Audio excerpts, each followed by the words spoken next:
vocês aprenderam na escola. Eu vou fazer pergunta, fica à vontade de responder em alta voz, tá certo? Então vai ser meio interativo. Eu gostaria que fosse assim mesmo. Primeiro, olhando esse texto que nós lemos, para fazer algumas perguntas mais fáceis. Pedro está falando com quem? Nesse texto. Com quem Pedro está falando? É assim mesmo.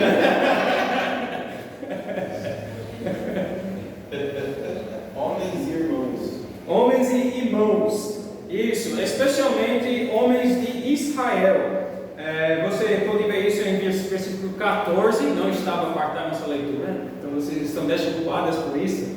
Mas olhando um pouco atrás, em versículo 14, ele fala varões judeus. Aí começou o discurso. Então são os homens de Israel que ele está falando. A sua mensagem sobre Jesus foi a proclamação que este Jesus que vocês crucificaram é o Cristo. Resumindo, impactando todo o sermão em uma sentença, é isso. O Cristo, o Jesus que vocês mataram é Senhor e Cristo.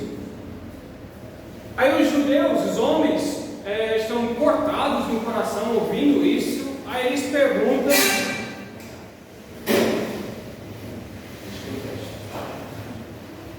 perguntaram o que nós devemos fazer.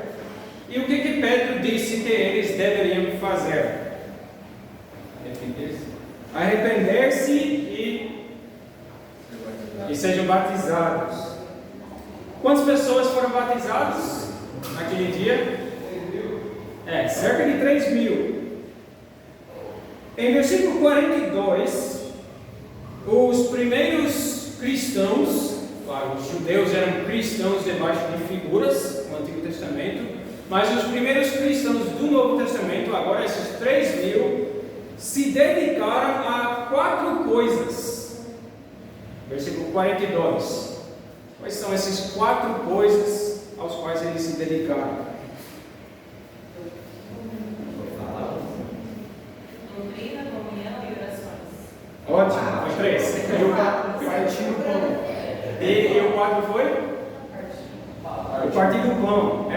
Então, doutrina dos apóstolos, ou seja, ensino, a comunhão. Comunhão aqui não significa somente a mesa do Senhor, mas significa a comunhão fraternal dos irmãos. Inclusive, como vai ser relatado logo depois, a comunhão dos bens. Eles compartilharam seus bens. Tal é a comunhão, a koinonia, acho que vocês já ouviram essa palavra muitas vezes, né? Dos irmãos. Então, ensino, comunhão, partir do pão e as orações. Podemos dizer, isto aqui é um resumo dos elementos do culto. Os 4 elementos mais básicos. Agora uma pergunta um pouco mais difícil. Segundo este texto, quem é que constrói a igreja? Como? Quem constrói a igreja? Quem é que constrói a igreja? A própria igreja? O Espírito Santo. O Espírito Santo. O Espírito Santo. Tem algum versículo aqui que diz quem é que estava construindo? O próprio Senhor. O próprio Senhor, versículo 47. Acrescentava-lhes o Senhor, ou seja, Cristo.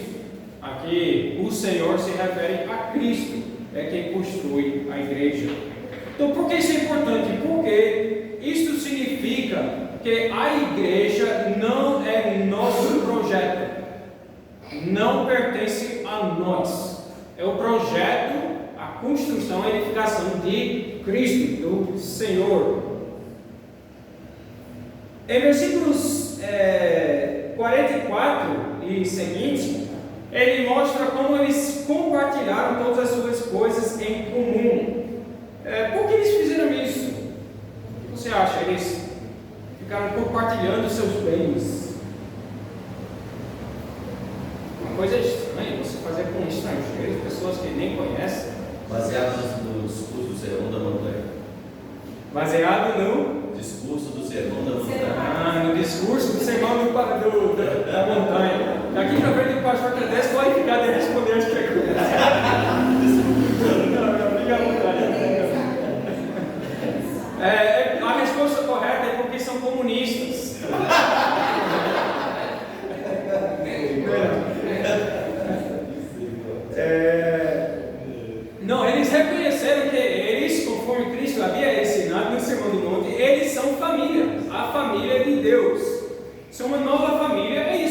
faz quando você é família.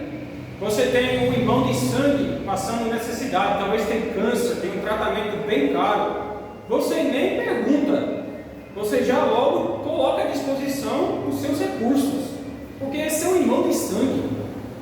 Aí os cristãos tão forte era o laço entre eles, que eles fizeram isso uns com os outros. Alguém está passando necessidade, logo eles providenciaram tudo que tinham para ajudar uns aos outros.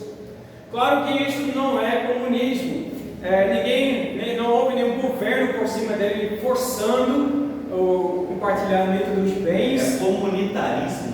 Comunitarismo. É a igreja de Cristo. É cristianismo. Obviamente também eles não vendiam tudo. Tinha ainda pessoas com suas casas, alguns vendiam para ter suas propriedades, mas não todos. E em Atos 5 tem esse caso de Ananias e Safira, e quando eles mentiram sobre a venda dos seus bens, Pedro até disse para eles: quando a casa era sua, estava à sua disposição, a sua propriedade privada. Ele diz: até depois que você vendeu, o dinheiro ainda era seu.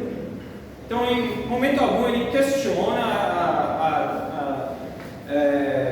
a propriedade privada. E hoje a igreja ainda pratica isso. Pratica este tipo de comunhão.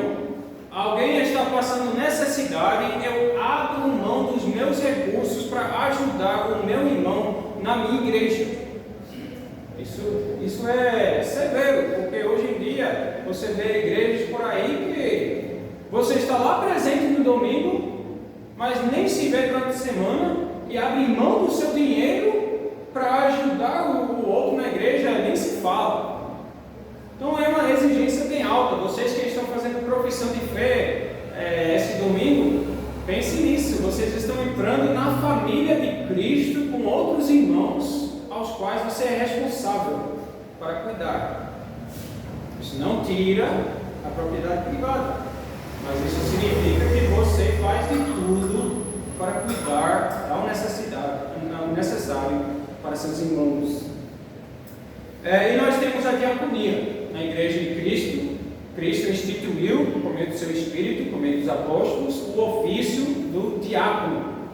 E é justamente isso, é o seu trabalho promover este tipo de comunhão, não somente em ofertas, mas todo tipo de comunhão entre os irmãos. A vida da igreja, a vida congregacional, o trabalho do diácono, para promover o amor mútuo. Alguém está precisando, talvez não de dinheiro, mas de visitação, está solitário. Isso não cai somente nas costas do pastor. Isso cai no diácono também, e não somente nele, pessoalmente. O trabalho dele é estimular os irmãos a servirem uns aos outros. Então nós ainda praticamos este nível de comunhão entre irmãos, não comunismo, mas verdadeiro amor e sacrifício. Este texto de Atos 2 nos ensina muitas doutrinas fundamentais sobre a igreja. Isso até nos mostra, por implicação, a própria essência da igreja. Podemos perguntar: o que é a igreja? A igreja é a comunhão ou assembleia dos que são arrependidos e batizados. Conforme Pedro diz: arrependei-vos e sejam batizados. 3.000 foram batizados, isto aí é a igreja. Esse texto nos mostra de onde vem a igreja, que não é obra de homem, é obra do Senhor. Versículo 47 nos mostra também o instrumento que Cristo usa para edificar sua igreja. Pedro aqui lançou um grande projeto? Não, ele pregou o Evangelho. Então, o instrumento mais básico, mais essencial para a edificação da igreja é a pregação do Evangelho, a pregação da palavra. E se você olha para esses versículos, você pode notar quantas citações bíblicas do Antigo Testamento Pedro aqui colocou. Então ele estava pregando a palavra de forma cristocêntrica, apontando para Cristo. Então a igreja é obra de Deus e vem pela pregação da palavra. Não somente vem pela pregação, mas cresce pela pregação da palavra. Você vê hoje em dia métodos para crescimento da igreja, projetos que você pode, ou princípios, 7 passos que você pode seguir para crescer sua igreja. E você vê a igreja aqui que são cheias, ou como o presbítero diz lá em Recife, enxadas. Porque não é um cheio saudável, porque não começou com um método bíblico, que é a pregação fiel, cristocêntrica da palavra. E você pode ver aqui o que é que a igreja faz, o que é que a igreja pratica.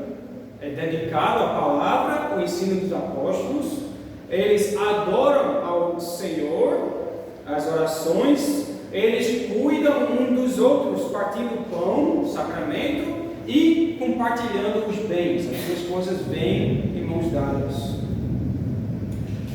Hoje em dia muitas pessoas pensam da Igreja de Cristo como uma organização voluntária humana, tipo um clube social.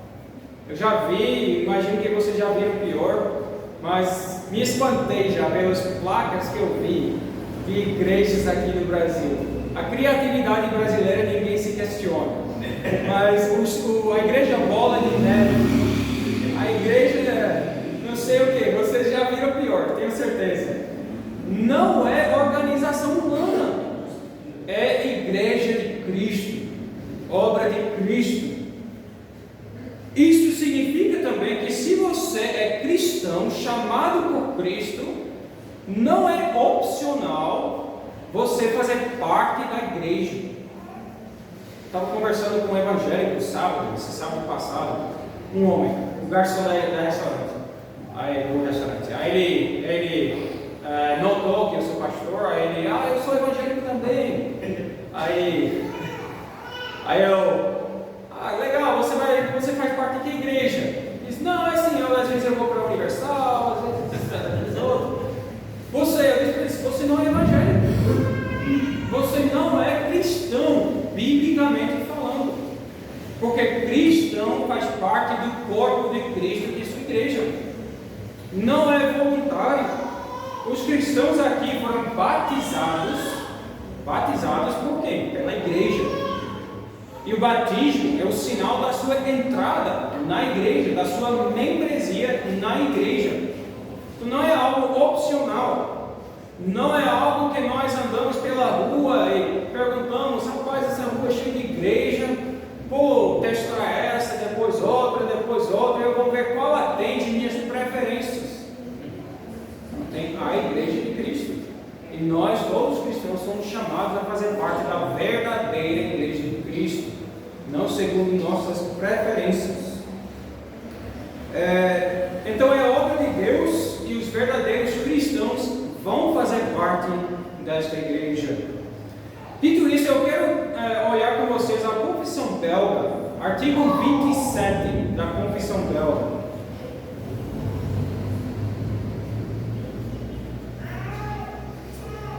Eu vou fazer a leitura deste artigo, peço que vocês acompanhem e depois eu quero fazer alguns comentários. Então o título aí, a Igreja Cristã Católica ou Universal. Cremos e professamos uma única Igreja Católica ou Universal, que é a Santa Congregação e Assembleia dos verdadeiros crentes em Cristo, que aguardam a sua total salvação de Jesus Cristo, lavados por seu sangue e santificados e selados pelo Espírito Santo. Essa igreja existe desde o princípio do mundo e existirá até o final, pois Cristo é Rei eterno que não pode ficar sem súditos. Essa santa igreja é preservada por Deus contra o furor do mundo inteiro, mesmo que por um tempo pareça aos olhos dos homens muito pequena e quase extinta. Assim, no perigoso reino de Acabe, o Senhor preservou para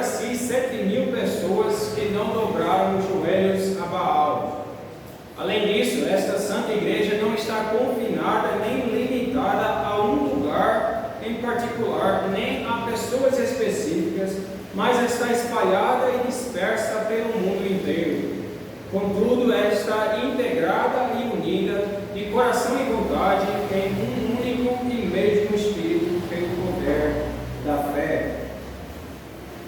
Vou fazer aqui algumas observações, também algumas perguntas.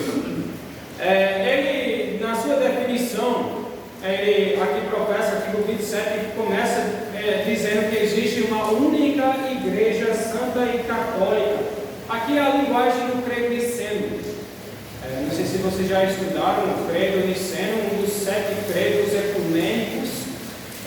Nós usamos 3 desses credos ecumênicos na Igreja Reformada, que é o credo apostólico, niceno e atanasiano. Então, o credo niceno fala da única santa igreja católica, a única santa igreja, esqueça essa, católica e apostólica, 4 atributos da igreja. Quando nós dizemos que a igreja é uma, estamos dizendo é a única igreja de Cristo. Não estamos falando aqui de uma só denominação, ou confederação, ou igreja local. Mas Cristo não tem múltiplas igrejas. Cristo tem uma igreja, a igreja de Cristo. E essa igreja é unida na verdadeira fé. Por causa disso, nós temos algumas responsabilidades pelo fato da igreja ser uma. Uma responsabilidade explica por que nós, crentes, estamos aqui. Faz parte da responsabilidade da igreja buscar outras congregações locais para ficar unida, unida na fé. Então, mesmo com igrejas tipo a IPB, a Igreja Presbiteriana do Brasil, nós reconhecemos, há muitas igrejas bíblicas, fiéis, dentro da confederação. Então, nossa responsabilidade é buscar união, pelo menos espiritual, união em fé, reconhecer nesta terra onde nós temos irmãos em Cristo. Não somos chamados a ignorar todas as nossas diferenças e se tornar uma só igreja em todo o mundo, como é um movimento ecumênico. É um movimento que diz que os católicos romanos, os protestantes, até os testemunhos de Jeová, eu não sei se dizem até os mormons, as igrejas orientais, devem todos unir debaixo de uma só bandeira, sendo a única igreja de Cristo. Vamos ignorar nossas diferenças. Algumas vão até dizer, vamos colocar os judeus e muçulmanos no meio desta única igreja. Isso é ecumenismo. E nós não praticamos isso. Por quê? Porque a igreja tem sua união na sua fé. Porque nós vimos em Atos 2. Eles se arrependeram, foram batizados, se dedicaram ao ensino dos apóstolos. Então a união é na fé. É uma união espiritual antes de ser uma união institucional. Certo? A instituição é sempre secundária. O segundo atributo da igreja é que ela é santa. O que significa isso? Eu pergunto a vocês. O que significa santo? Puro, a pureza da igreja. Mais alguma coisa? Sem mancha. Como? Sem mancha. Separada. A palavra santa especialmente tem essas duas conotações de puro e separado. Significa algo que é separado, que é pertencente ao Senhor, santificado por Cristo para ser o seu povo. Isso também vem com certas responsabilidades. Já que a igreja é santa, qual seria alguma responsabilidade da igreja? É consequência de ser santa.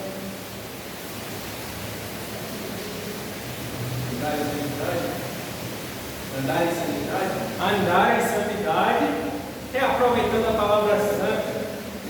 Esse é bem cauteloso. Uma coisa seria a disciplina. Se a igreja é santa, então quando não tem uma vida santa dentro da igreja, a igreja não tolera isso. A igreja disciplina o membro que não anda em santidade, para preservar e respeitar que a igreja pertencente a Cristo, não é nossa igreja. Não posso dizer, não, a minha igreja, fulano está em pecado, mas eu gosto dele, então não vou fazer nada sobre o pecado dele. Não, a igreja é de Cristo e é santa, então tem que exercer a disciplina. Também uma consequência de santa é a pureza da pregação.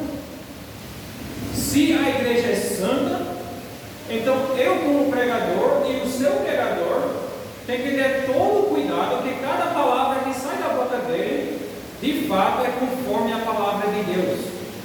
Uma grande responsabilidade. Mas sabemos isso nem sempre vai acontecer. O pastor é falho, tem seus erros. E uma medida que as igrejas reformadas sempre praticam para ajudar, para controlar o próprio pastor, é os presbíteros. Uma grande responsabilidade dos presbíteros é supervisionar a pregação, para que se ele fale alguma coisa contrária às confissões ou contrária à doutrina das próprias escrituras, que ele seja reprovado, corrigido. Então isso é consequência da igreja ser santa. O que significa que a igreja é católica? A universalidade da igreja é uma só. A universalidade da igreja é uma só igreja. A igreja é católica nos dois sentidos, em espaço e em tempo. Em todo o mundo e toda a história. Certo? É uma igreja só. Isso também vem com responsabilidades. Nós temos a obra de missão, sabendo que Cristo tem ovelhas em outros lugares, e elas fazem parte ou vão fazer parte da igreja de Cristo. Cristo não quer que sua igreja seja limitada em um só lugar. Ele conquistou, ele comprou todas as nações com seu sangue. Ele está enviando o evangelho para o mundo inteiro. Então, é uma consequência. Também oração para as demais congregações de Cristo. Já que a igreja católica, nós lembramos aqui na igreja, há alguns cristãos lá na China, em terras muçulmanas, em outros lugares que estão sendo perseguidos, porque fazem parte da mesma igreja. E finalmente, a igreja é apostólica. O que significa isso? Apostólica. Saída do tempo, fundada nos apóstolos, os apóstolos ensinaram aos iniciantes e assim prossegue até o dia de hoje. Isso, exatamente isso. A igreja é fundada nos apóstolos e profetas, como Paulo diz em Efésios 2. A igreja que foi com Cristo como pedra angular, fundada nos apóstolos e profetas, os dons de revelação daquele tempo, sobre o qual nós hoje ainda construímos, sobre esse fundamento. Isso também vem com responsabilidades. Qual seria uma responsabilidade da igreja ser apostólica? Isso faz a gente pensar um pouco mais. Uma consequência é que nós ensinemos a mesma doutrina, preservemos a mesma doutrina que os apóstolos ensinaram. Em Judas escreve dessa forma: guardando a fé uma vez por todas entregue aos santos. Os apóstolos ensinaram a doutrina que eles ouviram de Cristo, ensinaram essa doutrina e nós preservamos esta doutrina. A Igreja Católica Romana também aproveita essa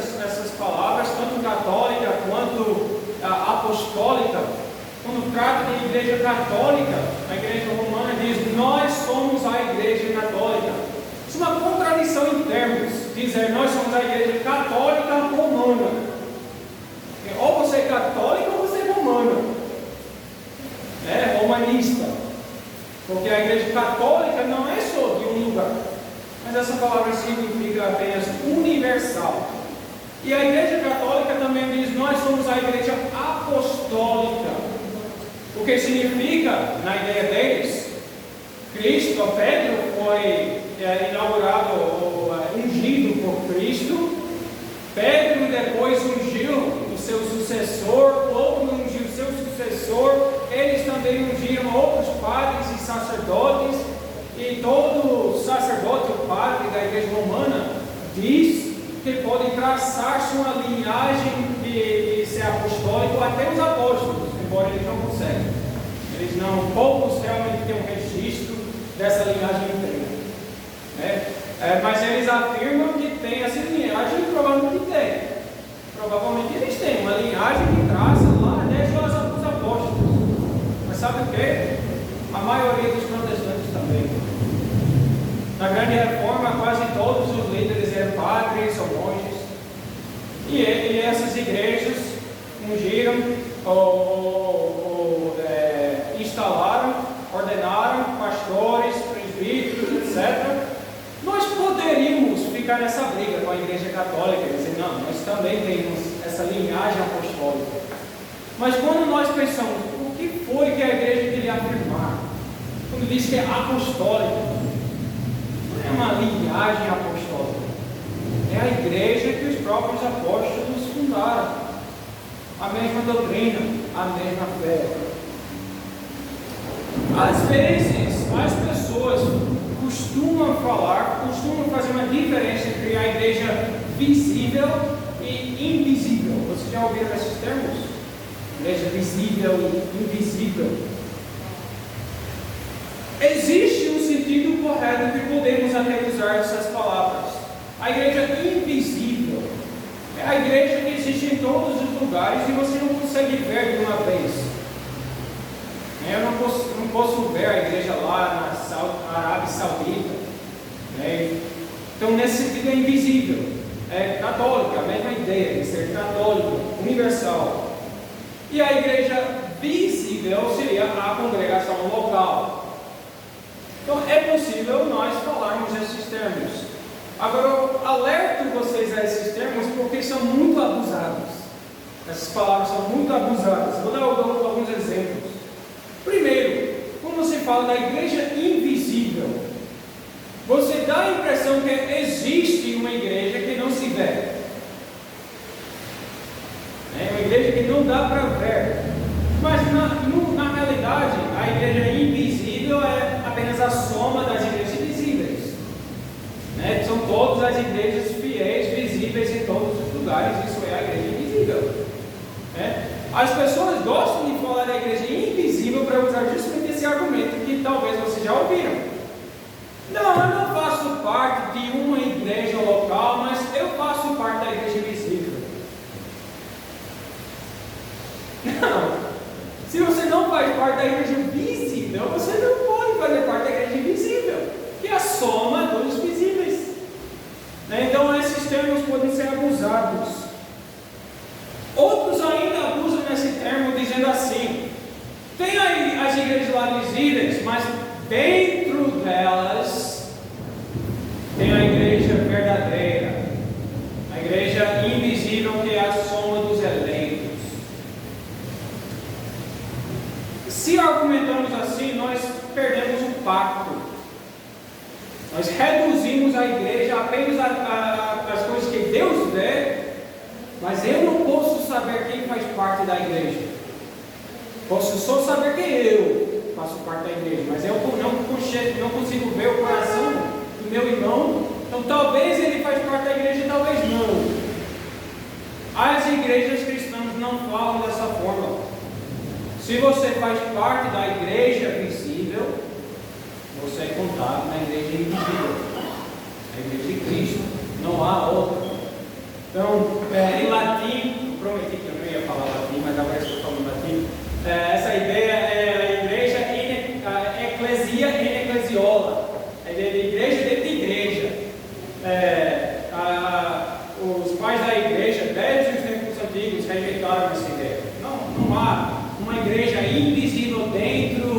da verdadeira igreja.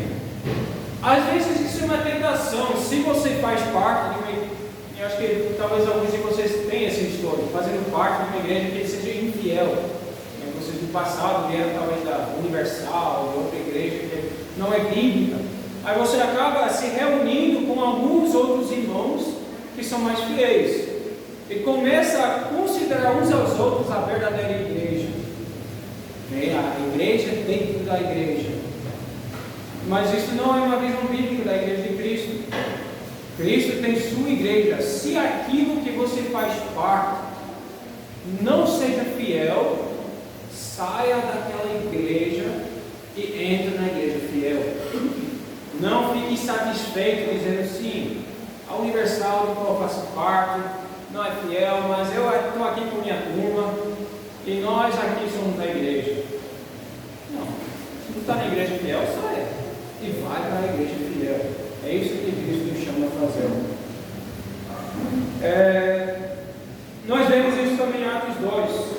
Na hora que eles foram batizados, eles não dispersaram e disseram, não, a partir de agora vamos fazer parte da igreja invisível. Eles se dedicaram à doutrina dos apóstolos, à comunhão. Comunhão, se você não sabe quem é seu irmão. Dizer, fazer parte da comunhão significa reconheceram onde está a igreja. E eles entraram e ficaram nessa igreja, no partir do pão. Quem é que senta no sacramento? A igreja antiga era muito rígida nesse aspecto. As igrejas reformadas são consideradas rígidas nesse aspecto, porque nós supervisionamos a mesa do Senhor, a mesa fechada. Somente os membros ou os que vêm de outras igrejas trazendo testemunho da sua igreja, uma carta de testemunho da sua igreja, dizendo: esse irmão é fiel em sua doutrina, em sua vida, por favor, receba-nos na mesa que nós recebemos, se for uma igreja fiel. Uma mesa fechada. Por quê? Porque a mesa do Senhor é para os que pertencem ao Senhor. Sabe o que a igreja patrística fazia em relação a isso? Eles mandaram os visitantes fora na hora da celebração da ceia, não podiam nem observar. Esse trovão está dando um efeito dramático. Sai, pecador. Pronto, pelo menos minha esposa ficou perdida. A igreja patrística enviava, e é justamente disso que veio o nome missa. Porque o bispo ia dizer: vamos agora celebrar a Santa Ceia, vocês podem sair. Missa est, que significa hora de sair, vocês são demitidos, né? Tem que sair. Aí chegou o nome missa, o povo começou a dizer: eu vou para a missa. Chegou missa. Então a igreja antiga era bem rígida nesse aspecto. A mesa do Senhor é para os que pertencem ao Senhor. Isto necessariamente implica que eles conheciam quem pertence à igreja e quem não pertence. Então nunca houve um período da igreja em que os cristãos pensaram: não, basta ser membro da igreja invisível, basta se chamar de evangélico. A igreja tem seus limites visíveis: membresia, batismo e Santa Ceia. Batismo é admissão, Santa Ceia é comunhão. Aqui quem marca quem é membro da igreja e quem não é. É algo bem objetivo. Vamos ler um pouco mais da Confissão Belga, agora o artigo 28.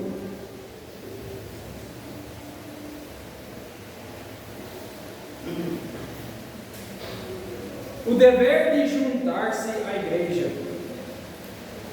Cremos que essa santa assembleia e congregação é a assembleia dos remidos e que fora dela não há salvação. Por isso, ninguém, seja qual for a sua posição ou reputação, deve se retirar dela e contentar-se com a sua própria pessoa. Todos, porém, são obrigados a se juntar e a se unir a ela, conservando a unidade da igreja.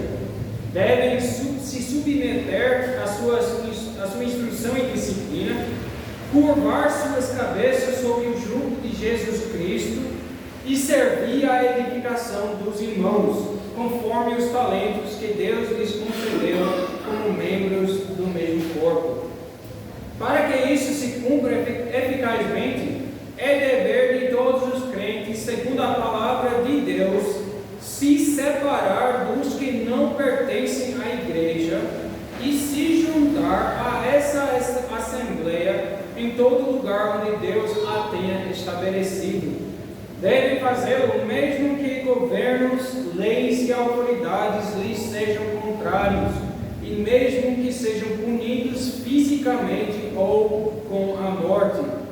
Portanto, todo o que se aparte da igreja ou não se junta a ela, age contrária à ordenança de Deus. Na minha edição faltou a palavra age, não sei se na sua edição consta. Contraria a ordenança. É um verbo contraria. Obrigado. Tá vendo? Eu que pensei que era mais inteligente que isso. Contraria, obrigado. Olhando esse artigo da confissão, nós somos obrigados, como já falei antes, a partir do Atos 2, a entrar na igreja e não se separar dela. Nós vimos isso já em Atos. O próprio chamado a batismo implica necessariamente chamada membresia. E batismo é isso, é a admissão à membresia da igreja. Também os atos desses primeiros cristãos, que nós vimos em Atos 2,42, esses 4 coisas que praticaram, todos implicam necessariamente membresia na igreja. Então é algo que a igreja sempre teve. A igreja é o lugar onde se administram os sacramentos. A igreja é o lugar onde se encontra a pregação da palavra de Deus. Também podemos dizer, para o verdadeiro cristão, é um instinto natural. Se você é um verdadeiro cristão arrependido dos seus pecados, é o seu desejo natural se juntar aos outros cristãos. É isso que nós vimos. Pedro nem precisava falar, se falou, não está registrado aqui. De agora em diante vocês vão fazer parte de uma igreja local. Não precisava nem falar. Já entendiam isso. Como os judeus já conheciam a ideia de sinagoga, e as primeiras igrejas adotaram a mesma ideia. Você é membro da igreja. Não existe alguém que diz, não, eu sou de tal sinagoga. Aí você fala, não existe isso. Você é membro da igreja de Cristo. A igreja também, em 1 Coríntios 3, versículo 16, quem quiser seguir, pode seguir. 1 Coríntios 3, 16.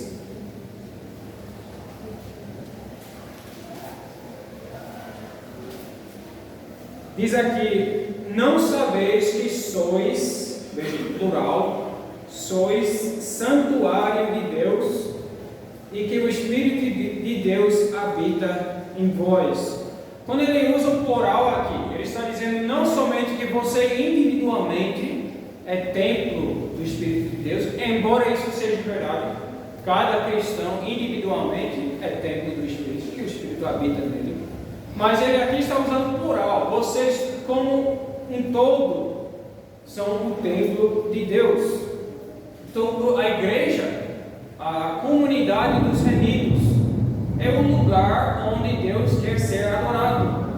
Juntos na Assembleia, juntos na Igreja de Cristo. Em outros lugares, Paulo fala, 1 Coríntios 12, ele fala de como nós somos todos membros de um corpo.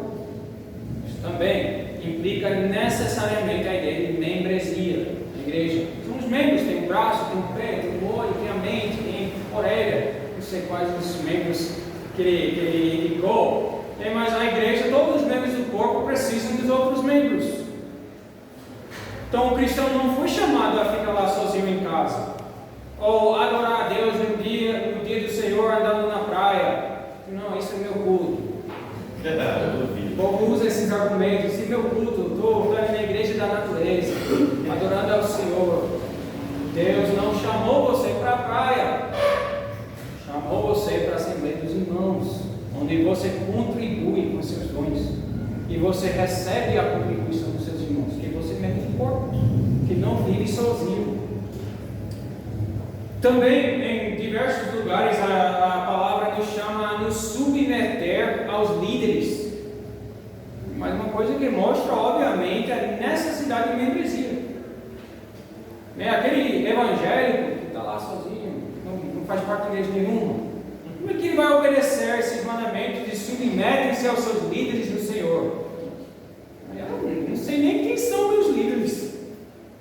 E muitas vezes é justamente por causa desses líderes que eu saí daquela igreja que eu não gostei, que eles falaram contra a minha vida, aí eu saí de lá e fui para outra. Isso não é submissão. Isso não é submissão aos líderes. Então, por exemplo, Hebreus 13, 17, diz que Deus colocou os líderes sobre nós com a responsabilidade de pastorear as nossas almas. E eles prestarão contas por nossas almas. Como é que isso não implica que você, cristão, seja membro da igreja? Como é que os líderes vão prestar contas das almas que não conhecem? Eles têm que saber quais são os membros desta igreja local. Estou fazendo aqui um estudo exaustivo para ninguém sair daqui com a impressão que é justificável você fica lá sozinho. Porque o fato é a maioria dos brasileiros evangélicos vivem dessa forma. Às vezes visitam uma certa igreja ou outra, mas não se considerem membros de uma igreja local. Então, temos que reconhecer que isso não é um padrão bíblico. Não é uma forma bíblica de viver como cristão. Veja também Mateus 16, quando Cristo instituiu a disciplina. E ele diz o que fechardes na terra será fechado no céu. Então os líderes têm essa autoridade. Como que vão exercer autoridade sem membros da igreja? Sem nada a fechar, nada a abrir. Obviamente Cristo entendeu, minha igreja que eu construirei, ele disse a minha igreja terá membros visíveis e membros inumeráveis. Cada igreja local, falando aqui igreja visível, igreja local, deve ter um rolo de membros, onde constam todos os que são membros aqui. E eles devem correr atrás dessas ovelhas. Porque se acontece muito, que um membro é um membro por um tempo, depois some. Mas na igreja bíblica, você não pode dizer, não, ele sumiu, então vou fiscar aqui do rolo dos membros. Não, você tem que correr atrás, porque está aqui na lista dos que você vai prestar contas a Deus, conforme Hebreus 13. Então você tem que correr atrás, tem que ligar, talvez vai bloquear você no WhatsApp, faz de tudo para correr atrás desse membro, porque é sua responsabilidade. E caso ele recuse o contato, ainda você não simplesmente risca, você excomunga. Você pratica Mateus 16, porque fechar na terra será fechado no céu. Então, para vocês que vão fazer profissão de fé domingo, reconheçam a seriedade disso. No momento vocês estão ainda fora da aliança, biblicamente falando, vocês estão fora da aliança, porque a aliança é visível. Mas vocês farão parte, a partir do domingo, farão parte da igreja visível de Cristo. E naquele momento você tem que prestar contas. E o pastor de vocês vai prestar contas por você. Então é um voto muito sério quando nós fazemos profissão de fé. Estamos fazendo um compromisso. Eu sou membro aqui, nessa igreja local. Isso não implica que você não pode se mudar para outro lugar do país e transferir sua membresia dessa igreja local para outra igreja fiel, bíblica. Mas isso significa que a partir do momento de professar sua fé, não pode sumir. Você não pode sumir. Igual como casais, casa, marido e esposa, a partir daquele momento, não pode sumir.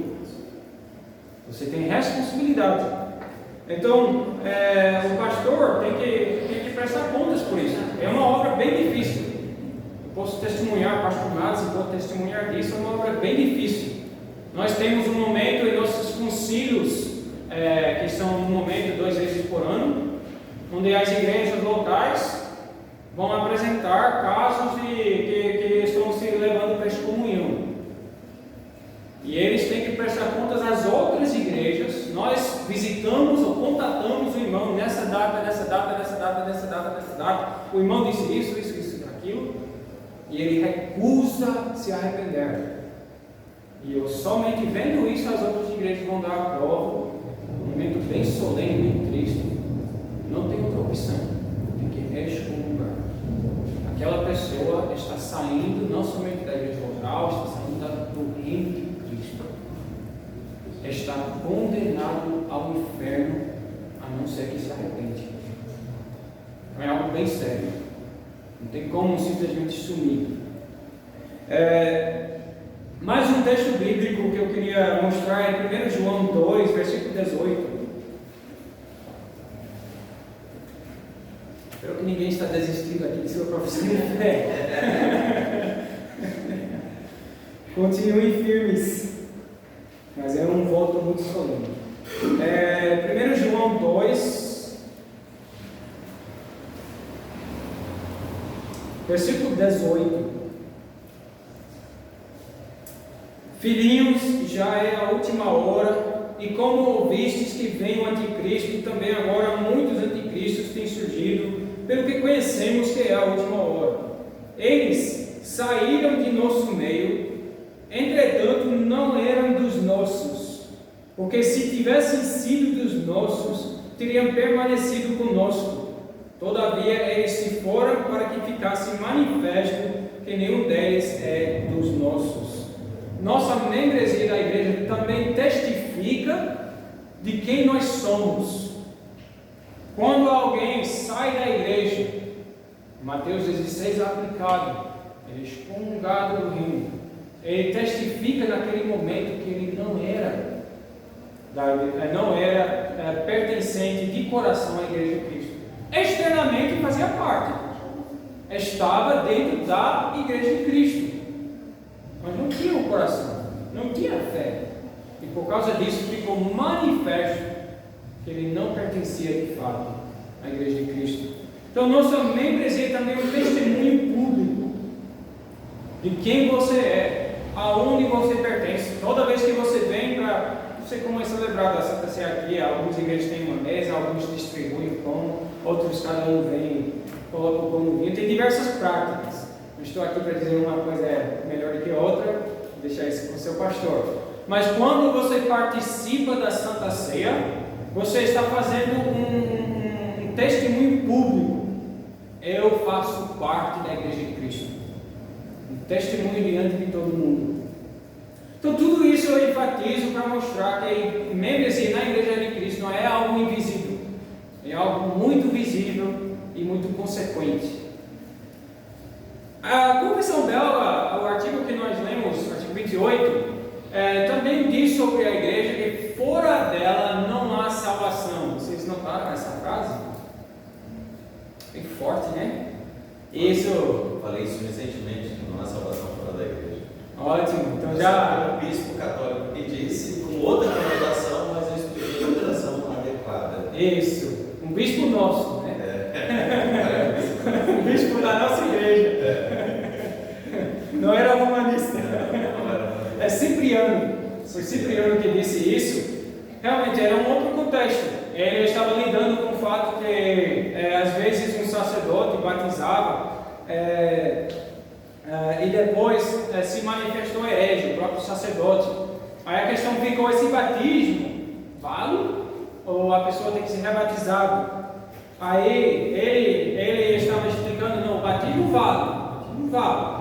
Porém, a pessoa que saiu, o herege, não está mais na igreja de Cristo.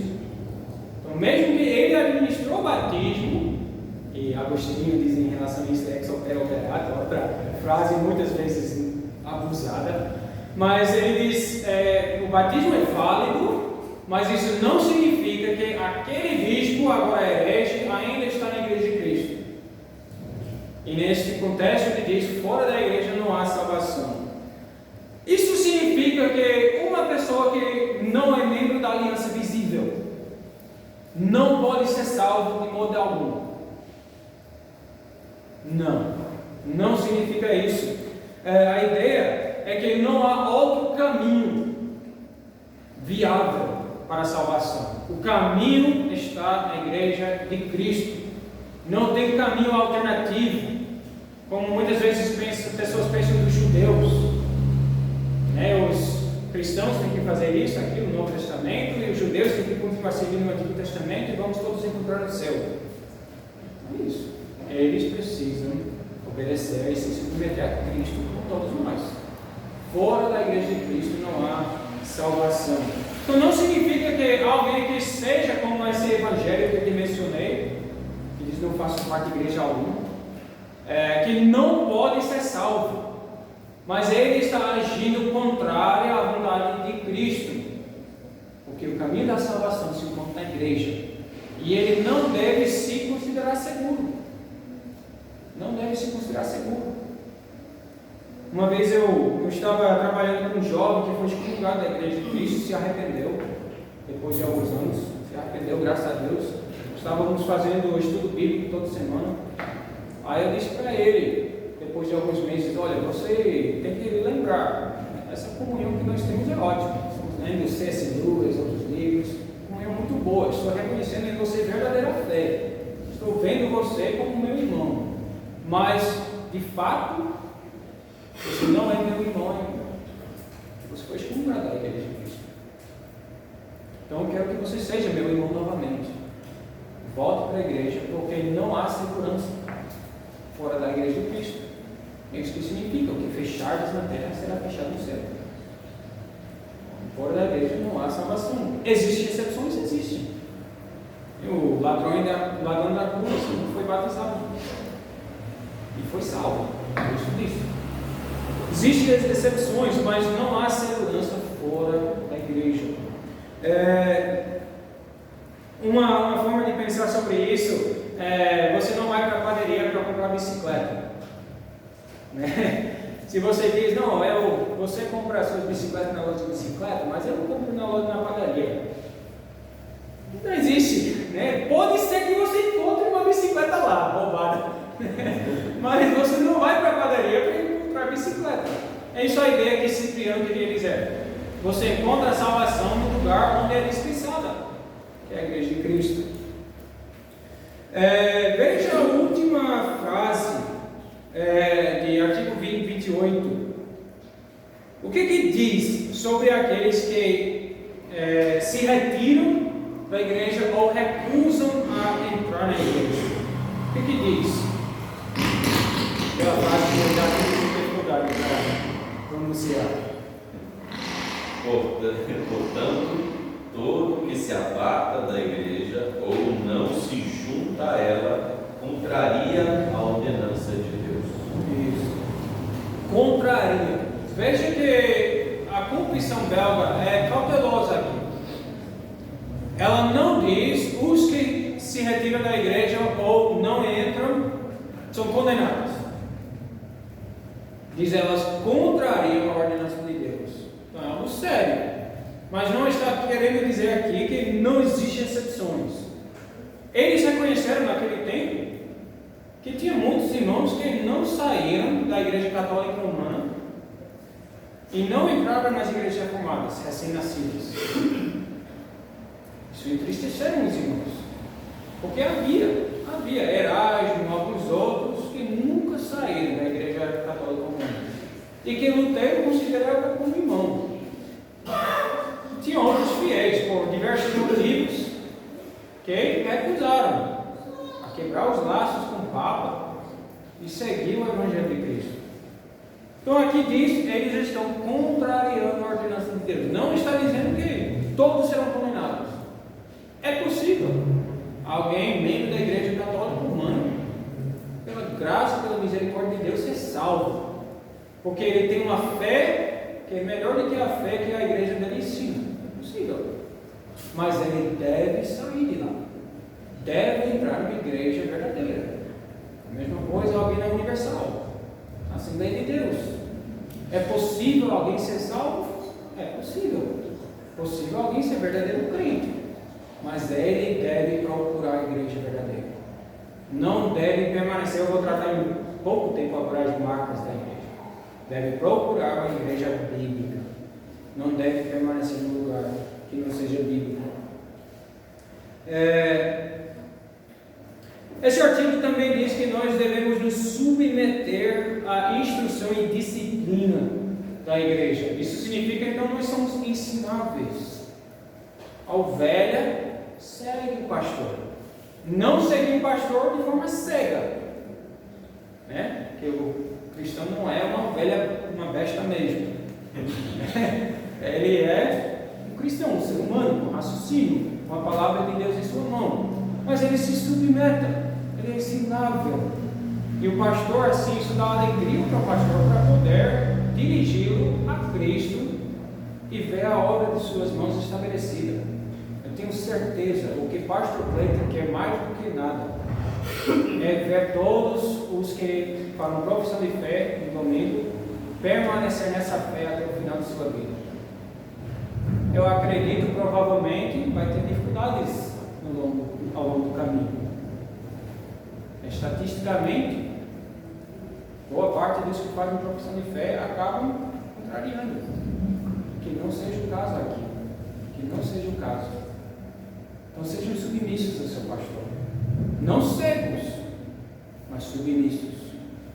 Se você ficar reprovado ou corrigido por seu pastor, se submete, escuta, compara, claro, com a palavra de Deus, vê que se o que ele está dizendo é correto, mas seja ensinável. Se você fica convicto de que seu pastor está errado sobre alguma coisa, isso pode acontecer. Pode acontecer até dentro de uma igreja bíblica. Pastores erram, conselhos erram. Nas igrejas reformadas nós temos um processo de apelo. Se você fica disciplinado por algo que você diz não é pecado, aí você fica disciplinado. Você pode apelar à decisão do seu conselho e isso será considerado por outras igrejas, na Assembleia Maior das igrejas. E pode ser que a Assembleia Maior diz, não, essa disciplina não foi correta. Então, utilizem os processos. Eu enfatizo isso porque me entristeceu muito. Alguns casos de pessoas que disseram, não, estou sendo tratado injustamente pela igreja, mas nunca apelaram, não fizeram nada, não chamaram visitadores eclesiásticos. Nós temos essa opção também. Todo ano vem 2 pastores da Confederação para visitar todas as igrejas da Confederação, só para ver com a liderança, conversar com a liderança, ver que está tudo correto. E também tem que ser anunciado naquele momento, por 2 semanas antes, tem que ser anunciado no púlpito.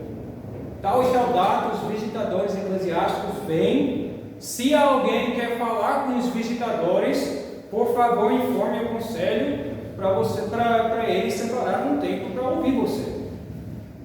Você tem essa opção. Sim.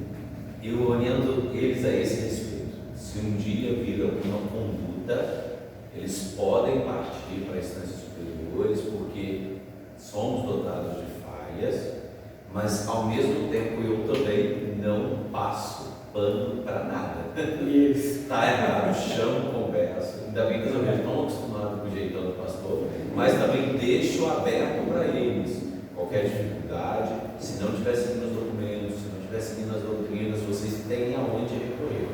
Por isso que nós não somos uma igreja sozinha, nós somos unidos fraternalmente a outras igrejas, justamente para não haver excessos, nem tanto das ovelhas, nem tanto do pastor, para que haja equilíbrio. Então essa é a proposta, isso é bem orientado a respeito, graças a Deus. Isso é a grande bênção de fazer parte parte da confederação de igrejas. Você não fica uma igreja independente, sozinha, sujeita à vontade do seu pastor local, que é um ser humano com suas falhas. Mesmo tendo o conselho de outros homens, ainda são sujeitos às suas falhas. Então, uma grande bênção você ter uma confederação. Eu conheço casos em que um apelo foi dado. O irmão foi injustiçado mesmo que tinha conselho de vários homens, ainda errava. E o apelo foi levado ao conselho das igrejas, e o conselho olhou e disse: não, a igreja não tratou o irmão com justiça. Então, utilizem esses meios, certo? Quando, se Deus quiser, vocês se tornem parte da Confederação das Igrejas Reformadas do Brasil, que é a nossa vontade também, utilizem esses meios. Tem processos para isso. Então, esse artigo enfatiza que você se submeta aos seus líderes, que significa no nível local, e também a utilização desses processos faz parte de uma atitude submissa. A pessoa, todos os casos que eu já conheço, de pessoas que dizem: não vale a pena, não, vou tentar, não, vou apelar nada, vou embora, é porque eles estão errados, plenamente errados. Aí quem é errado se desculpa por não utilizar o meio correto, ele já sabe qual vai ser o resultado. Ele está em pecado. Então, você quer ser submisso, utilize todos os meios bíblicos para você viver em paz com a igreja.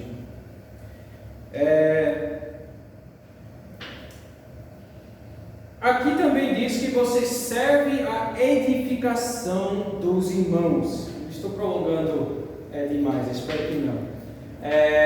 Diz aqui o artigo 28 que você, dentro dessa igreja, serve a edificação dos irmãos conforme os dons que Deus tem lhe dado. Isso é super importante, especialmente para aqueles de vocês que saíram de uma igreja pentecostal. Por quê? Porque as igrejas batistas e pentecostais gostam demais de departamentos. De departamento de música, de evangelismo, grupo de oração e uma enorme lista.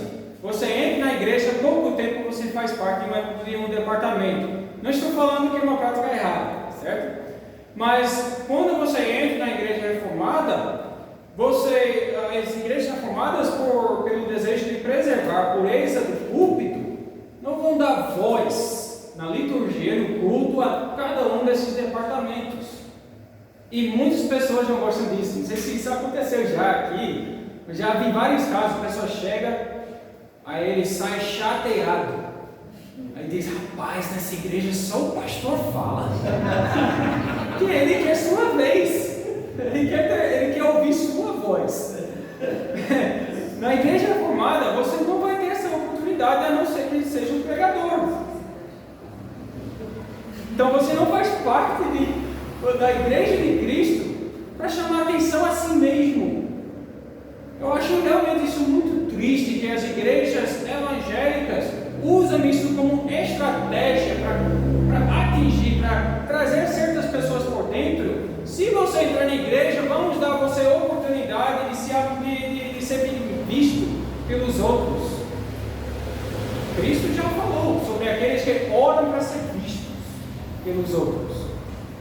E essa prática de aceitar qualquer um dentro do púlpito e tal, isto é para seduzir a pessoa, para aproveitar esse desejo de ser visto, para usar isso para a pessoa se tornar membro da igreja. Você não vai encontrar isso na igreja reformada.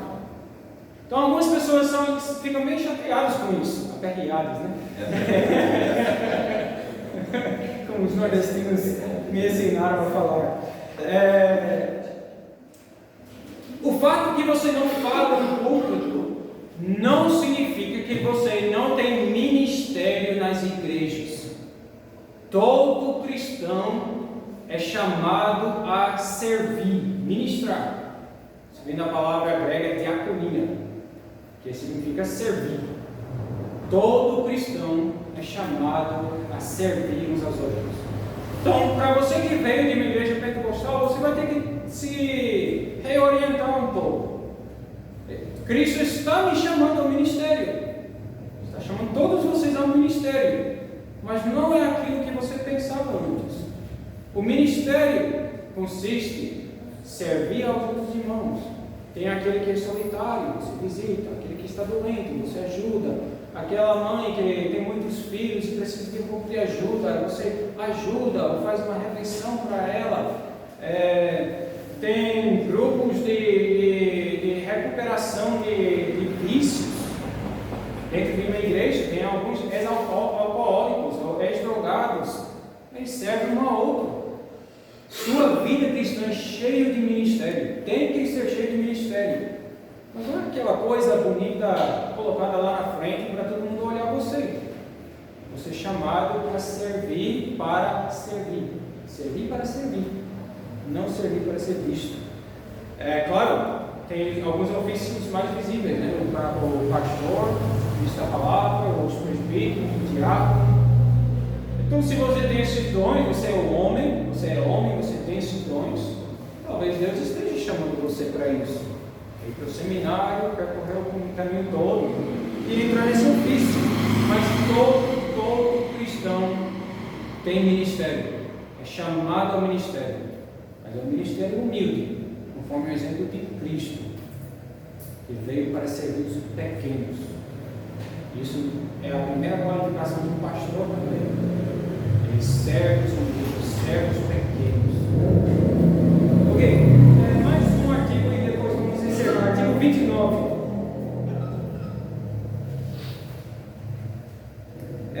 Cremos que devemos distinguir pela palavra de Deus com diligência e muito cuidado qual é a verdadeira igreja, pois todas as seitas que há hoje no mundo arrogam para si o nome de igreja.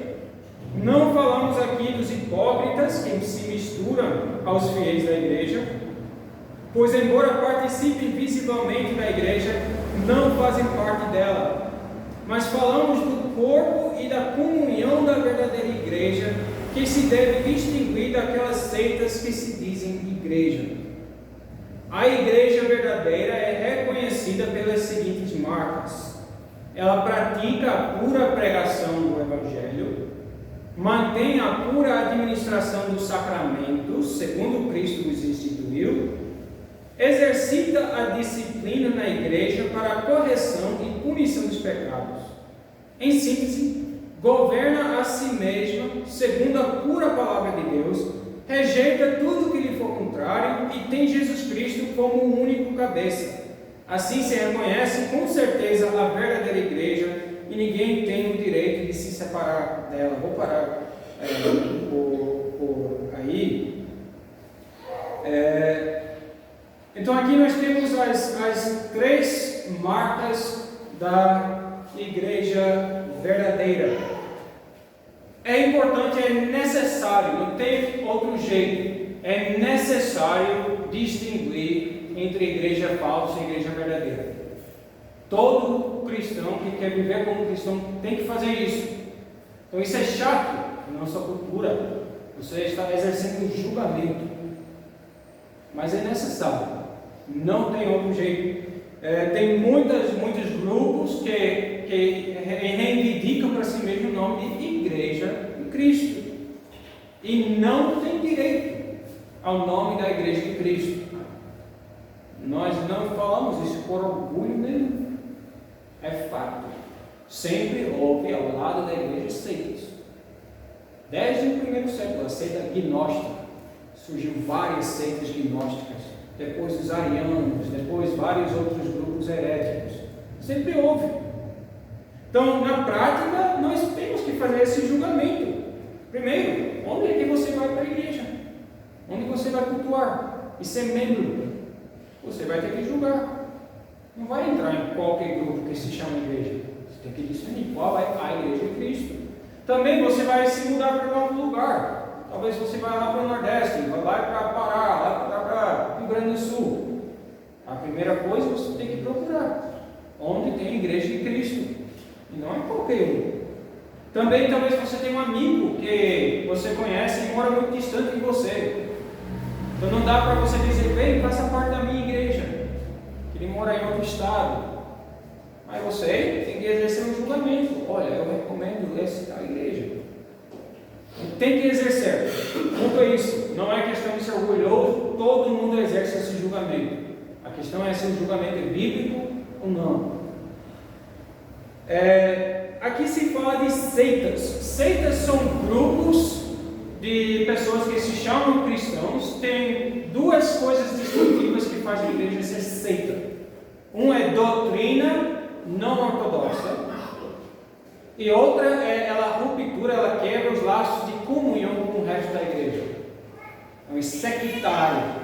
Seita e sectário tem a mesma raiz, essas duas palavras. Sectário se separou da igreja católica. Se separou. Tinha vários exemplos até no tempo da Confissão Belga. Embora a Confissão fala a igreja romana como uma igreja falsa, isso também significa que ela é seita. Tinha os grupos anabatistas, naquele momento tiveram diversas doutrinas erradas. Disseram que não submetemos a autoridade alguma, nem o governo civil. Lá na cidade de Münster tinha um grande bagunça por causa disso.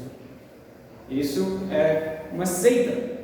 Tinha até alguns que correram lá nas ruas nuas, dizendo que não, na nova terra nós não vamos ter roupa. A roupa foi dada depois da queda do pecado. O cristão é santificado, não tem mais pecado, então tire sua roupa e vive ali no mundo. Tem cada doutrina absurda, né? Tudo é isso. E ela se separando da igreja católica, é uma seita. Então você tem que julgar entre as seitas onde está a igreja de Cristo. Não é uma pergunta orgulhosa.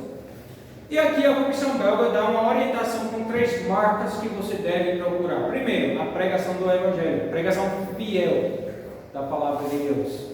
A primeira coisa que você deve prestar atenção: o pastor prega a palavra fielmente ou prega opiniões dos homens? Primeira marca. Segundo, a administração dos sacramentos, a administração pura, conforme Cristo instituiu. E terceiro, o exercício da disciplina cristã. Então são as 3 marcas. É uma orientação. Você quer procurar uma igreja fiel, bíblica, procure essas marcas. Notem também que a Confissão Belga dá um resumo. Ela dá as marcas como orientação e depois dá a única marca da igreja, que ela se submete em tudo à palavra de Deus, que se demonstra nessas três marcas.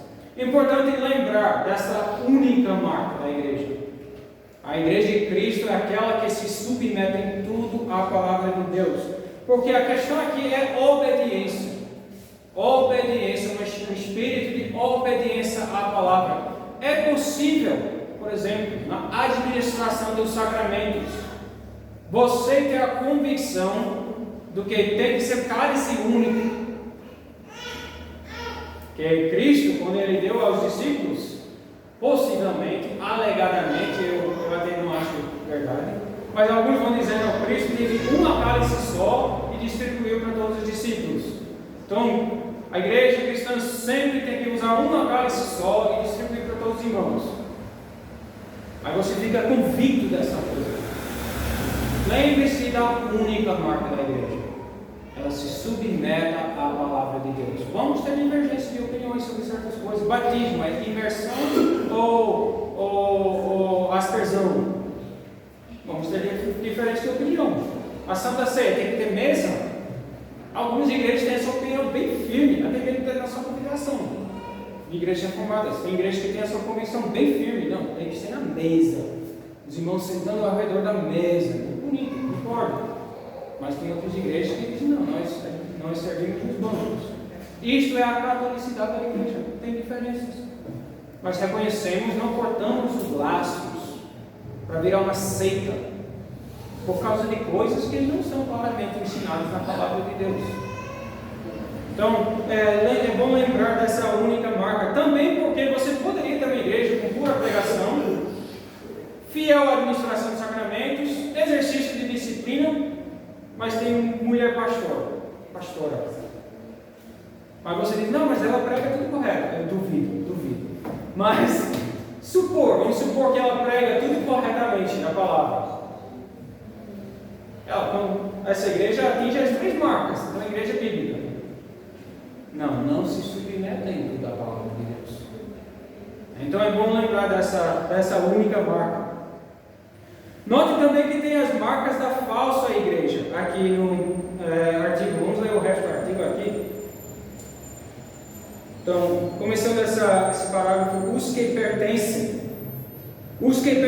à igreja devem ser reconhecidos pelas marcas dos cristãos.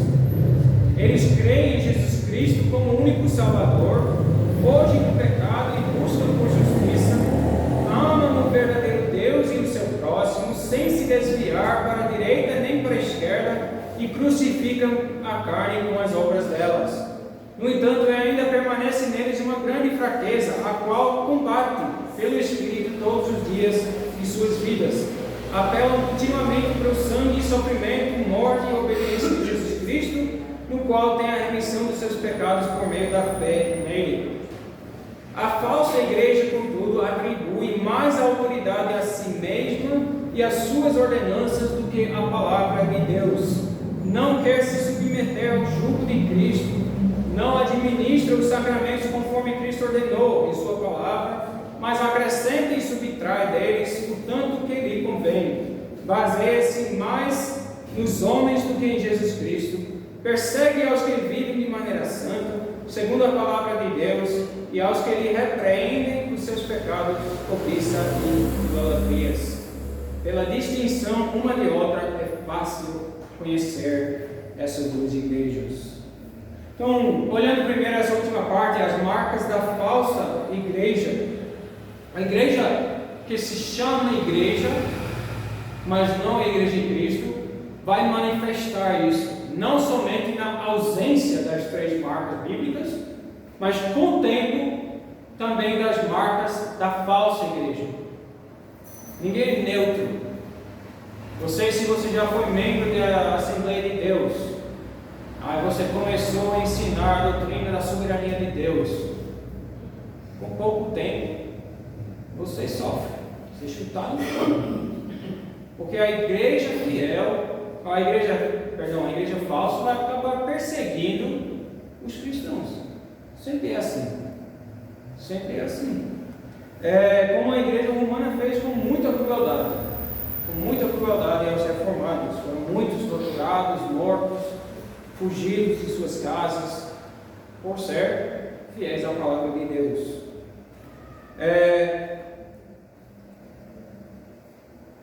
Isso significa que não tem cristão nenhuma nessas falsas igrejas. Nós já falamos um pouco sobre isso. Não significa isso. E por isso a confissão belga também mostra marcas do verdadeiro cristão. Você às vezes pergunta, mas tem esse irmão que é membro da Assembleia de Deus, mas ele é fiel. Olha, tem as marcas aqui do verdadeiro cristão também. Ele crucifica seu pecado, ele se submete a Cristo, crê em Cristo como um Salvador. E uma dessas marcas é que ele vai se separar da igreja falsa. Então é a obrigação dele. Ele ama o verdadeiro Deus e seu próximo, crucifica a carne e suas obras, combate contra suas fraquezas e sempre apela ao sangue, obediência, sofrimento e morte de Cristo. Então, isso é importante até dentro da igreja verdadeira. Não dá para se contentar em dizer, eu sou membro da igreja visível, então sou salvo, mesmo que eu vivo ímpio. Não, dentro da igreja de Cristo, você tem que olhar os seus irmãos e buscar as marcas dos verdadeiros cristãos. Ok? Alguma pergunta? Algum comentário? Eclesiologia reformada em o quê? 1h30, 2 horas. Tratei tudo que tem de tratar. Estão acostumados. 1h10, 1h20, estão acostumados. Ainda bem. Eu sempre faço um favor para o pastor. Quando eu venho visitar outra igreja, eu prego um sermão enorme. Porque aí o pastor, todo mundo fica feliz. Pensei que o pastor prega muito, vai que aí. pastor, rapaz, obrigado por ter vindo. É por isso que me convida de volta. O senhor pode vir semana que vem? É questão do livro. Pois é. E eu não sou o Adriano Gama que veio da outra vez, porque ele, o sermão dele o amado se conhece. Uma hora e meia não é difícil para ele não, a pregação. Bom, irmãos, muito obrigado por me receber aqui para aprender um pouco juntos e vamos agora confraternizar. O pastor Cleiton quer subir aqui e falar mais um pouco. Vamos orar, pastor. Se eu quiser orar e encerrar o culto de Certo. tá? Vamos fazer isso.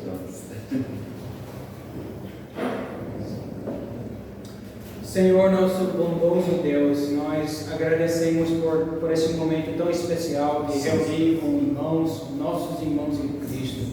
Agradecemos pelas boas notícias maravilhosas que muitos irmãos que estão aqui presentes conosco vão se tornar os nossos irmãos visivelmente na igreja, na tua igreja visível, local, aqui nesse lugar. Agradecemos pelo trabalho fiel do pastor Cleiton em ensiná-los, em educá-los, em instruí-los nessa doutrina e fé apostólica.